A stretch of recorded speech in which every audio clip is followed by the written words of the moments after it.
Morgan? Dylan, why are you carrying suitcases into my house? Mom said we could live here. We're moving in today. No. No, you can't just show up like this. This is unbelievable. Your mom really did say it was okay. Bree, where do you think you're going?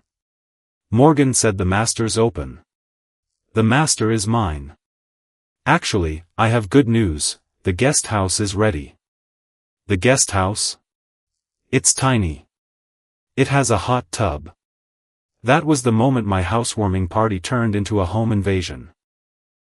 My sister and her husband walked through my front door with rolling suitcases like they owned the place. My mother had already texted me one line, "Don't make a scene." The next morning, I packed up every single thing they'd unpacked, called a delivery service, and sent it all back to my parents' house. I taped one note to the top suitcase, "Don't make a scene," then I blocked every number in my family and went back to my life. Let me back up and tell you how we got here. My name is Morgan. I'm 34, and I've spent the last 10 years climbing the ladder at a big tech company as a product manager. 2 months before that party, I closed on my first house, 4 bedrooms, a huge backyard, hardwood floors I still can't stop staring at. I picked every piece of furniture myself. I earned every square foot of it. My family has never made that easy. My younger sister, Bree, 31, has always been the favorite. College tuition, a paid apartment, a wedding that cost more than my first car.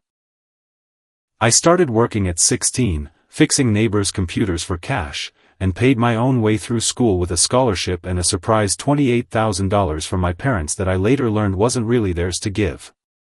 I'll get to that. When my parents finally saw the house, they walked through it with tight, unreadable faces. Bree disappeared upstairs and came back with a strange look. "You don't need all these rooms," she said. "I live alone for now," I said. "Someday I might not." My mother patted Bree's shoulder like she was comforting a kid who'd lost a game. "Don't worry, sweetie. Everything will work out fine." I didn't know yet what that meant. I was about to find out. 2 weeks later, I threw a real housewarming party. Coworkers, old college friends, neighbors, my parents, Bree. By 7 p.m. my parents canceled, Mom's blood pressure, apparently. I wasn't surprised, they'd never shown up for anything of mine before. At 8 p.m. my front door opened without a knock. Bree and her husband Dylan walked in, dragging suitcases through a party full of my guests. "What's with the luggage?" I asked. "Mom said we could live with you," Bree said, smiling like she was announcing a vacation. "Where's the best bedroom? We'll need you to clear it out." I followed Dylan upstairs in a daze while he carried their bags straight into my master bedroom. Bree was already unzipping suitcases, pulling out clothes, talking about closet space. "You can't just move into my house without asking me," I said. "Mom already cleared it," she said. "This will be our room now." I had 30 guests downstairs. I smiled through gritted teeth and went back to hosting while my stomach turned to ice. By the time people started complimenting my decor, Bree was already taking credit for it. "I picked those curtains," she told my coworker. "I chose that sofa," she told my neighbor. I nodded along, smiling, already planning what I'd do the second the house was empty. I called my mother that night. No answer, just a text an hour later, *, just don't make a scene. Bree deserves this house as much as you do. She'll stay until they save up for their own place, *. My mother thought my sister deserved the house I'd spent a decade earning. I didn't sleep. The next morning, Bree and Dylan sat in my kitchen drinking my coffee like landlords collecting rent. "We need keys," Bree said, "not even a good morning first. We're not standing on the doorstep waiting for you." "I'll be home early to let you in," I said. "I need copies made." She rolled her eyes but let it go. The second their car left the driveway, I called my boss for a personal day. Then I went upstairs and packed every piece of their clothing, every toothbrush, every trace of them back into those same suitcases. A delivery service picked them up an hour later. Address: my parents' house. I taped one note to the top bag, *, I'm not letting parasites live in my house. Let them stay with you, *. My phone exploded within the hour. Calls, texts, my mother calling me cruel, my father calling me selfish, Bree calling me every name she had. I answered exactly one message, *, you can stay with mom and dad until you find a place. Don't contact me again, *, then I blocked every one of them. 2 peaceful weeks passed.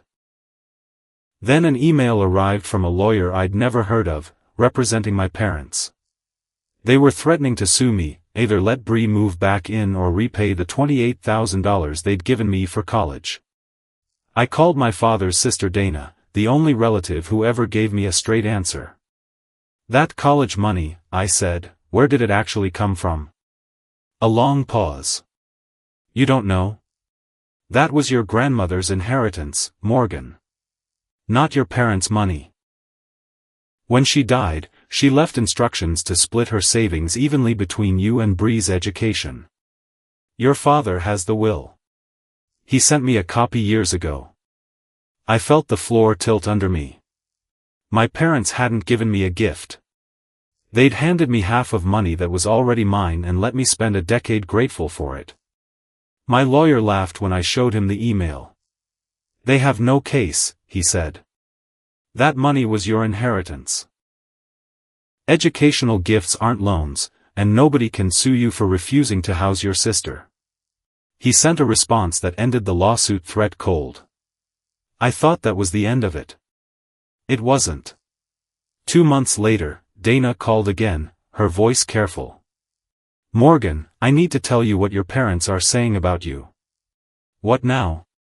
They're telling the whole family you promised Bree the house, then kicked her out because you were obsessed with Dylan and he rejected you. I actually laughed, because the alternative was screaming. My own parents were inventing a story where I was the villain stalking my sister's husband, just to explain away their own son-in-law stealing plot. It wasn't entitlement anymore. It was character assassination. That night I posted where the whole family could see it, *, retract the lies about me and Dylan or I sue for slander. I've already talked to a lawyer. I meant it, *. A week later, Dana called with the update. My mother had called a family dinner and admitted she'd made the entire story up out of revenge. Most of the family stopped speaking to my parents after that. I didn't feel victorious. I felt tired. Here's the part nobody talks about after a story like this, the quiet after. I sat alone in my new backyard one night, the house finally silent, and I didn't cry and I didn't celebrate. I just sat there staring at the fence line, feeling the specific kind of empty that comes from realizing your own parents chose your sister over you one more time, in the most expensive way possible. No shouting, no relief. Just stillness. That was the moment I stopped waiting for an apology. Months passed. My work improved without the noise. I got promoted to senior product manager, landscaped the backyard, installed a hot tub with the rays. I started dating a software engineer named Jordan. When I told him the suitcase story, he just stared at me. Your sister tried to move in with suitcases and your parents backed her? That's the short version. At my birthday party that year, my cousin Ashley pulled me aside to tell me Bree and Dylan were struggling, a cheap apartment, eating ramen, no help from our parents anymore.